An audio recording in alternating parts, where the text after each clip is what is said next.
Hi friends, ನಮಸ್ತೆ. ಇವತ್ತು beans ಹೆಸರು ಕಾಳು ಹಾಕಿ ಪಲ್ಯ ಮಾಡ್ತಿದ್ದೀನಿ. ಇದು ಹಬ್ಬಗಳಲ್ಲಿ ಹೋಳಿಗೆ ಊಟ ಎಲ್ಲ ಮಾಡಿದಾಗ ಸೈಡ್ ಡಿಶ್ ಆಗಿ ತುಂಬ ಚೆನ್ನಾಗಿರುತ್ತೆ ಈ ಪಲ್ಯ ರೆಸಿಪಿ. ಬನ್ನಿ ಯಾವ ಥರ ಮಾಡೋದು ನೋಡೋಣ. ಒಂದು 2 ಗ್ಲಾಸಷ್ಟು ನೀರು ಹಾಕ್ಕೊಂಡು ಚೆನ್ನಾಗಿ ಕುದೀತೈತೆ. ಈ ಟೈಮಲ್ಲಿ ನಾವು ನೆನೆಸಿ ತೊಳೆದಿಟ್ಕೊಂಡಿರೋ ಅಂಥ ಹೆಸರು ಕಾಳು ಹಾಕ್ಕೊಳ್ತಾ ಇದ್ದೀನಿ.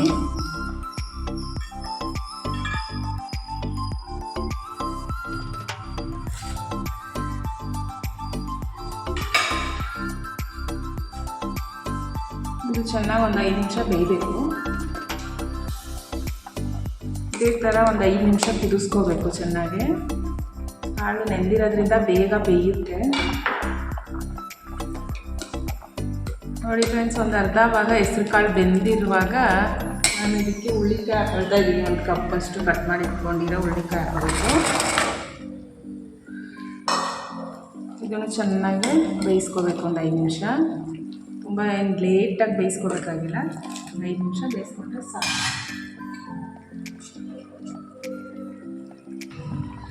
ಇದು ಬೇಯೋದಕ್ಕೆ ಎಷ್ಟು ಬೇಕಷ್ಟು ಉಪ್ಪನ್ನ ಹಾಕೊಳ್ತಾ ಇದ್ದೀನಿ.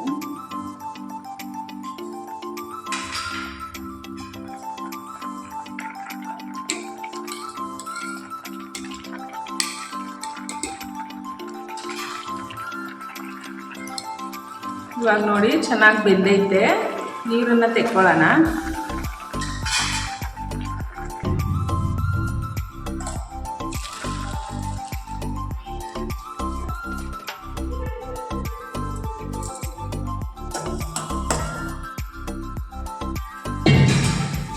ಎರಡು ಟೇಬಲ್ ಸ್ಪೂನ್ ಎಣ್ಣೆ ಹಾಕೋಬೇಕು ಬಾಣಲೆಗೆ. ಸ್ವಲ್ಪ ಸಾಸಿವೆ ಹಾಕೊಳ್ತಾ ಇದ್ದೀನಿ, ಒಂದು ಅರ್ಧ ಸ್ಪೂನು. ಸಾಸಿವೆ ಚೆನ್ನಾಗಿ ಸಿಡಿದ್ಮೇಲೆ ಒಂದು ಈರುಳ್ಳಿ ಹಾಕೊಳ್ತಾ ಇದ್ದೀನಿ ಕಟ್ ಮಾಡಿಬಿಟ್ಟು. 3 ಹಸಿಮೆಣಸಿನ್ಕಾಯಿ, 2 ಒಣಮೆಣಸಿನ್ಕಾಯಿ ಹಾಕೋಬೇಕು.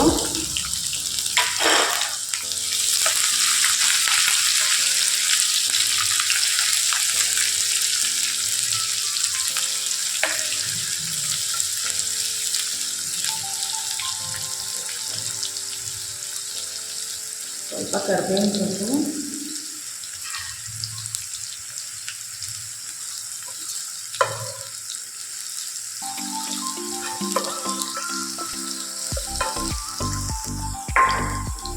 ಕರಿಬೇವಿನ ಸೊಪ್ಪನ್ನ ನಾನು ಯಾವಾಗಲೂ ಈರುಳ್ಳಿ ಹಾಕೊಂಡ ಮೇಲೇ ಹಾಕೊಳ್ತೀನಿ. ಅದು ಫ್ಲೇವರ್ ಚೆನ್ನಾಗಿ ಬಿಟ್ಕೊಳ್ಳುತ್ತೆ.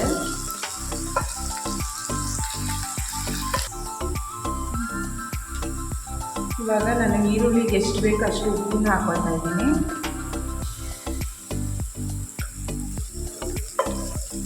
ಹಾಗೆ ಇವಾಗ ಉಪ್ಪು ಹಾಕೊಂಡು ತಿಂದಿರ್ತೀವಿ. ಇವಾಗ ಸ್ವಲ್ಪ ನೋಡಿಕೊಂಡು ಸೇರಿಸ್ಕೋಬೇಕು. ಇಲ್ಲಿ ಚೆನ್ನಾಗಿ ಮೇಲೆ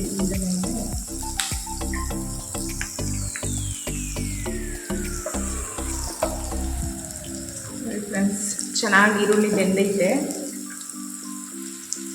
ಇವಾಗ ನಾನು ಹುಳಿಕಾಯಿ ಸೋಸಿ ಇಟ್ಕೊಂಡಿರೋದನ್ನು ಸೇರಿಸ್ಕೊಳ್ತಾ ಇದ್ದೀನಿ.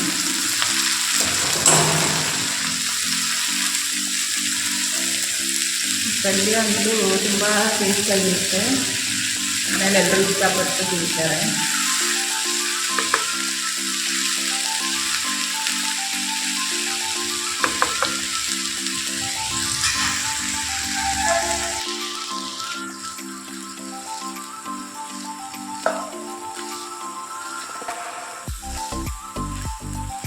ಈ ಬೀನ್ಸ್ ಪಲ್ಯ ನಾರಿನ ಅಂಶ ಇರೋದ್ರಿಂದ ಮೋಷನ್ ಪ್ರಾಬ್ಲಮ್ ಇರೋಗೆಲ್ರಿಗೂ ತುಂಬಾ ಒಳ್ಳೆಯದು. ಈ ಬೀನ್ಸ್ ಪಲ್ಯ ಹೆಸರು ಕಾಳು ದೇಹಕ್ಕೆ ತಂಪು, ತುಂಬಾ ರುಚಿಯಾಗಿರುತ್ತೆ.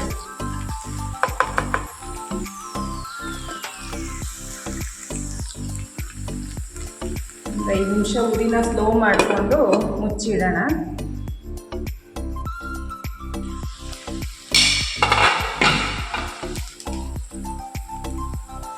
ಇವಾಗ ಒಂದು 5 ನಿಮಿಷ ಬೆಂದಿರೋದಕ್ಕೆ ಇವಾಗ ಹಸಿ ಕಾಯಿ ತುರಿ ಹಾಕ್ಕೊಳ್ತಾ ಇದ್ದೀನಿ. ಒಂದು 4 ಸ್ಪೂನಷ್ಟು ಹಸಿ ಕಾಯಿ ತುರಿ ಹಾಕೋಬೇಕು.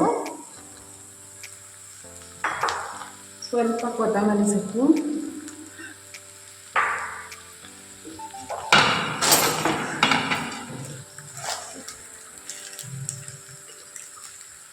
ಕಾಲು ಸ್ಪೂನ್ ಅರಿಶಿನ ಪುಡಿ ಹಾಕೊಂಡು ಒಂದ್ಸಲ ಚೆನ್ನಾಗಿ ಮಿಕ್ಸ್ ಮಾಡ್ಕೊಳ್ಳೋಣ.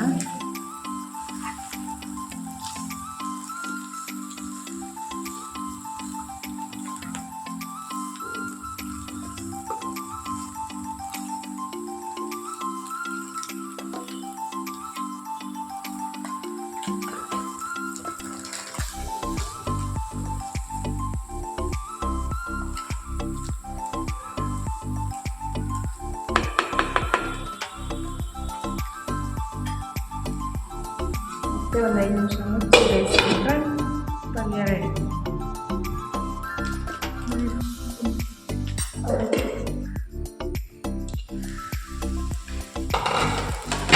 ಇವಾಗ ಹುಳ್ಳಿಕಾಯಿ ಹೆಸ್ರು ಕಾಳು ಹಾಕಿ ಮಾಡಿರೋಂಥ ಪಲ್ಯ ರೆಡಿ ಆಯಿತು ಫ್ರೆಂಡ್ಸ್. ತುಂಬಾ ಚೆನ್ನಾಗಿರುತ್ತೆ. ಸಲ ನೀವು ಟ್ರೈ ಮಾಡಿ.